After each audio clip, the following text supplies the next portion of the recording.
Claire, you just came back from a fancy vacation, right? Oh yeah, I was in Tokyo, Japan. Tokyo, Japan. What was that like?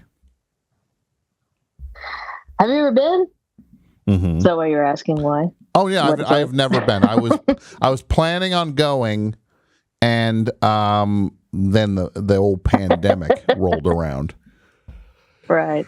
That's a picture of me we're seeing with a little dog. I don't know if you know about the Rockabilly guys of Tokyo. I've heard about like in the guys? park, there's these Rockabilly guys who just like dancing around and doing Elvis impressions and stuff. Is that what it is?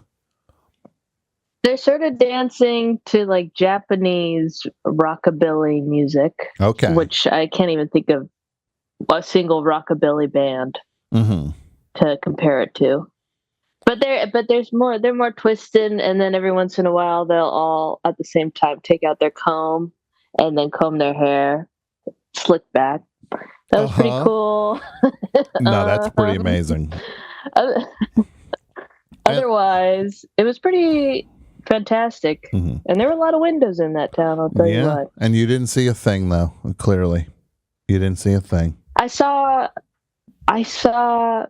a window of a guy. This is not going to translate to audio, but like this is the screen is the window, and you see his hands right above the bottom of the window, and he's sort of like pushing something like this, and he's kind of mad, and he just sort of keeps pushing something, and it kind of maybe looks like he's humping, but he just sort of he looked bored and mad at the same time, and then I sort of pan over and I see that it's actually a massage parlor. So that was you kind of that's kind of a you had to be there situation. Sure. Otherwise, you gotta go to Japan, Tom. What's that, Cade? Huh? I said, why are you calling Claire a perv now? No, I'm hanging up, but you don't talk to my guests that way. Get off my phone. Well, I was gonna say, people aren't really doing things in Windows anymore because I think we're all a little more aware that we're being looked at all the time. Or like people with phone cameras and whatnot. So the only people really looking in Windows are people casing the joint, curves. That's it. And what's that like when you go on what's the West Side Highway skywalk thing, right? What is that? What's that called? Skywalk. Whatever it's called, not the skywalk. The high line, yeah, whatever, yeah. Look, I'm from LA. I don't know what these things are that you guys have in New York or. No, there's like that one hotel that like people will put on little performances in front of the standard. So that everybody on the High Line can see them. What's that square about? Yeah. In Advance Mall. Okay, rest show. Hello. I think that's where it was. Hello. Hello. Hi, who's this? This is Dennis from Lansdale. Dennis from Lansdale. I know who you are. Yeah. What do you have for the topic? Quick one from Philadelphia, downtown Philadelphia. I was walking around Washington Square at night. I think it was with some friends. Yeah. And a bus went by, a kind of a tourist bus or something, but it had all darkened windows. Yeah. And I thought I saw something out of the corner of my eye. I was like, what was that? And I looked up, and on all the TVs on the bus were pornos. What? What? What? What kind of... it was like...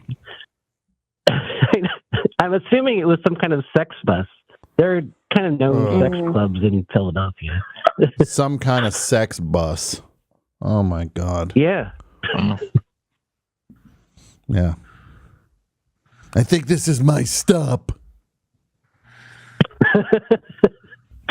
You passed the sex bus. I just saw it.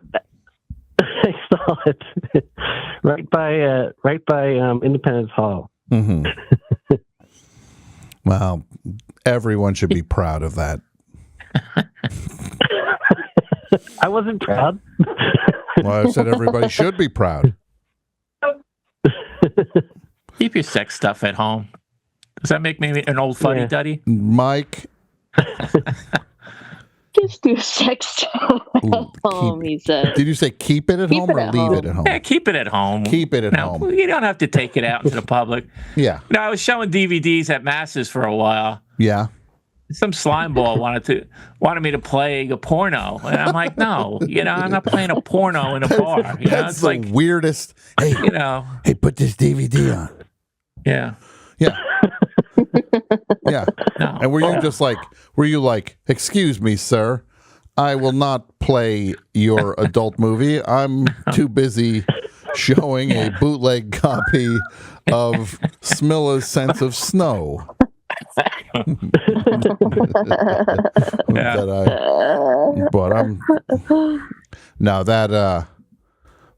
Mike spoke some slime. I look at somebody somebody in the chat just says some slime ball. Yeah. No, they're out there. Yeah. No, people like the group porno experience. I don't get that at all. There you go. No. I don't either, Mike. I don't either. Mike? I wish I did. I wish I got it. John Mellencamp said it best.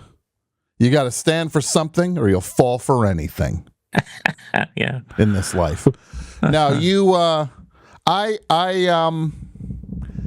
like when if I'm driving around and you see like a minivan and then you try to watch what the kids are watching in the back of it if you're driving around to see what's playing on the screen.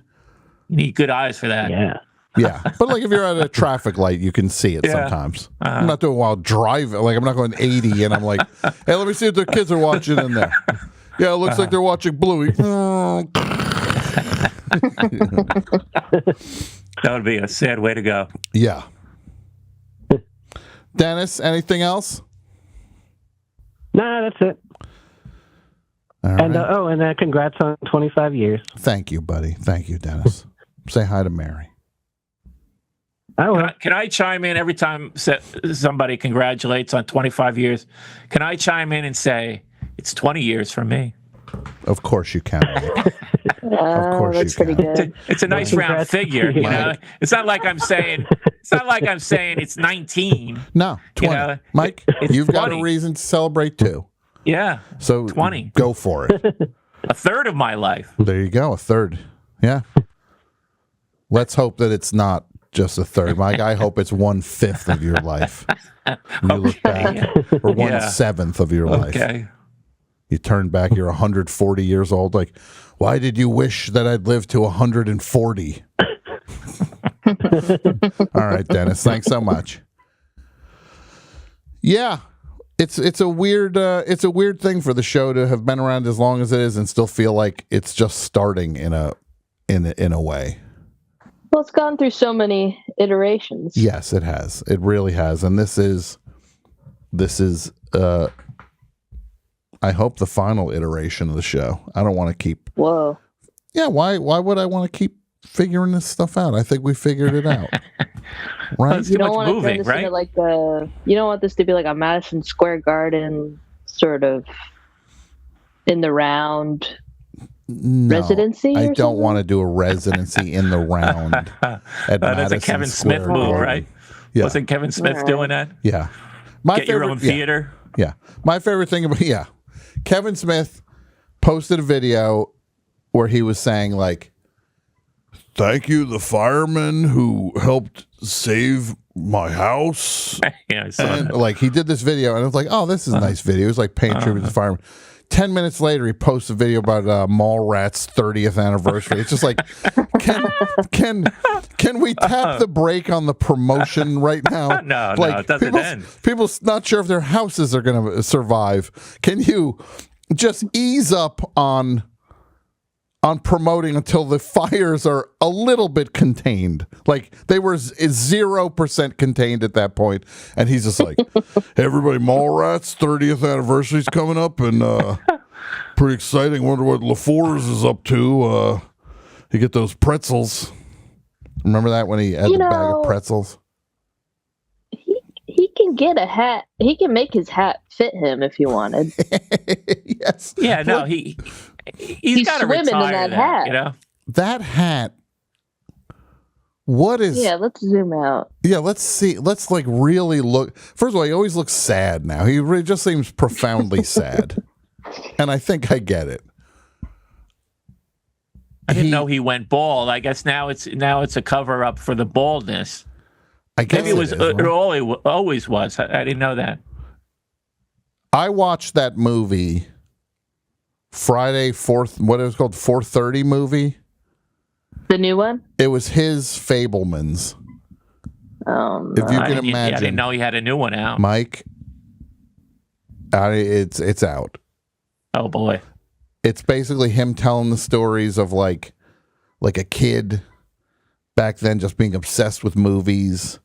Uh-huh. And it's back in the 80s, and it has multiple times. It started off the first 5 minutes. I'm like, oh, this is kind of sweet. Uh-huh. I wonder if this is different. And then the movie goes on. It's like, nah, it's not different. He's just doing his thing. He does the thing over and over in the movie where it's just like a character will be like, there's never going to be superhero movies. Nobody cares. Like all these like references to how wrong is this character? Oh my goodness. Right, yeah. So, and you're he's already nostalgia. He's a nostalgia guy. Yeah. When I went to that Stone Pony appearance, I wanted to walk out. I mean, I did walk out actually. Yeah, What am I talking about? Yeah, I did walk out. The 4:30 movie. Okay. And I mean, that was a thing. Yeah. I mean, for us, right, we know what that's a reference to. When ABC used to have a 4:30 movie. Yeah. But that was the thing. This kid's literally going to a movie theater, though. It isn't. It isn't that. It isn't that. Yeah. Okay. No, it's weird. It is weird. And look, the guy keeps making stuff. More power to you, buddy. Yeah. More power to you. It's on me to realize, hey, these things don't work for me. He is like, it's up for me to realize it's like what am I supposed to, is the 17th movie going to make sense all of a sudden and be like, it's going to click in. Yeah. He's like 0 for 16 with me. I'm the one who keeps going back to the the well. Yeah. No, you're doing it to yourself. Yeah. That's what I felt after when I went to that live thing. I'm like, okay, I'm done with this. It's like it was cleansing. What did he do with the live thing again? Well, it was just him and Jason Mewes. And, for one thing, they were sitting down. You think they could stand up. I mean, so you can barely see them probably. You couldn't see them. Yeah. I was sort of in the back. Yeah. And you couldn't see them. Yeah, so kind of a low stage. A low stage. Yeah. They're sitting. Yeah. And then, they're talking about kids, and, that's fine. Yeah. It's a little, that's kind of new material for Jason Mewes, right? Yeah. But, it's exciting. I got my kid, and it's really cool. I'm getting to do these things and get out there and meet all the fans. It's really exciting to meet everybody. I just ruined my throat doing that for 15 seconds. And that's his actual voice. It was worth it. That kind of sounded like him, right? Yeah, no, it was good. Mike, thank you. It's the first time I ever tried that, and I won't ever do that again. Yeah, I will. He's got clear your throat with the Dr. Pepper. I mean, he's got a whole new set of teeth. So I think that threw off his voice a little. Yeah. Yeah, it's exciting. We're kind of getting to do all this stuff, and no, I'm glad he's clean. Again, it's on me. It's on me. I'm the one that rented the 4:30 movie. Okay. Yeah. Oh. I give myself credit. I didn't even know about it. How did that happen? I don't know. I'm usually up on these things. Yeah. I have a feeling someone's going to be watching a 4:30 movie this week. I've already rented it. I'm doing it on the side. Yeah. When I went to Amazon to rent it, it's like really? Like I had to click on a thing and said, really? You're really renting this? Was it 1999 or is it a? It's the 80s. What was Oh, it? he did get new teeth. Yeah. Oh no. 1999 or was it $5.99? Oh, you mean in the price? It was 1999. You ever see these movies? They come out. Of course, I know. Yeah, suddenly you got to pay $24.99 for a movie. Yeah, no, I can't. I will not do that. It was $5.99. I can't wait to watch that on a plane. Yeah, no, that is a classic plane movie. Yeah. Was it filthy though? I mean, was there filthy stuff in it? To a degree, it was the most wholesome of his movies, I think. He's got a real sentimental streak. I mean, I've seen that in the last Clerks. You know. Yeah, Clerks 4. When's that coming out? Clerks 4, Audience 0. I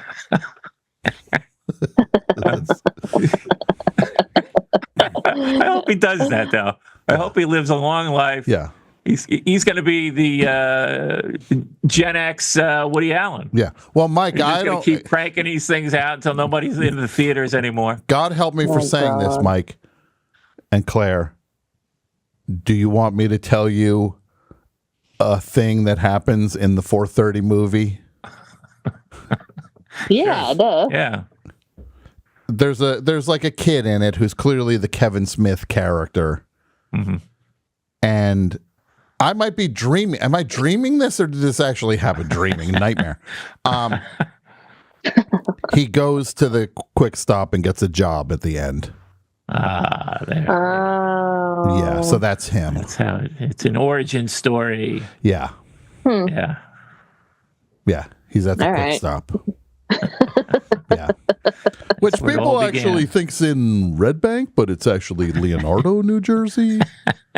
There's a big difference. Yeah. Yeah. No, it's You know what I watched? I watched on a plane to Tokyo. I watched that 3-hour documentary about Little Steven. Yes. You see that? Oh, I did. Yes. Did you enjoy it? I loved it. And I got to say, I didn't know anything about Southside Johnny before. And now I'm kind of obsessed with Southside Johnny. Well, you got to talk to Pat about Pat. Yeah, Pat went to see Southside Johnny. Says it was one of the worst shows he ever saw. Pat is not a fan of Southside Johnny. I can't believe it. Well, when he was young, he was moving. And I like the way, but there he goes. Southside Johnny, yeah. No, Southside Johnny looked like a coke dealer. Like he just he had the shades, like the shades, the leather jacket. He would always have that weird scarf. Like he would wear that scarf sometimes. Short trash. He did look like short trash. Yeah, he looks like a guy where you're not sure how he's making a living. But he sure has money. Just lurking about all the time. Yeah. That I like that documentary. It felt like they were interviewing him whenever he was being like talking head interviewed. He looked like he was in like a laundromat. He was, yes, and he was wearing a shirt for like a landscaper or something. Yeah. It was the weirdest thing to say, like that's what you show up to the interview that's going to be on camera. And just a T-shirt you got for free somewhere. Yeah, he was a big part of that movie. He was, yeah. Miami, what is it? Miami Steve? He was Miami Steve at first because of the hat, and then when he came back, he was Little Steven. Right. Yeah. Remember when we talked to him, Mike, on the book club? We interviewed Little Steven. It was me and Mike and Jason and Pat and I said to him, there were more hats on that stage in 1975 than like a hat store. And he like, like he really liked that one. I'm still kicking myself that I didn't ask him about his addiction to orgies. that he mentions. Stop kicking yourself about that one. He had an orgy addiction for a little bit. Yeah, please. Stop kicking yourself over that. You got to let that one go. All right. I'm surprised they didn't bring that up in the documentary. That somehow fell by the wayside. I think maybe his wife probably had something to do with that. Yeah. Might as Although well he met her in an orgy, didn't he? Right. Might as he didn't meet his wife in an orgy. I'm addicted to orgies. What if he did meet her in an orgy? Would that be bad? Wait, what? No. What if he did meet his wife in an orgy? Would that be so horrible? There are worse things, I guess. So horrible. I love this article. Stephen Van Zandt said he had a temporary addiction to threesomes. Okay. Oh, God. All right.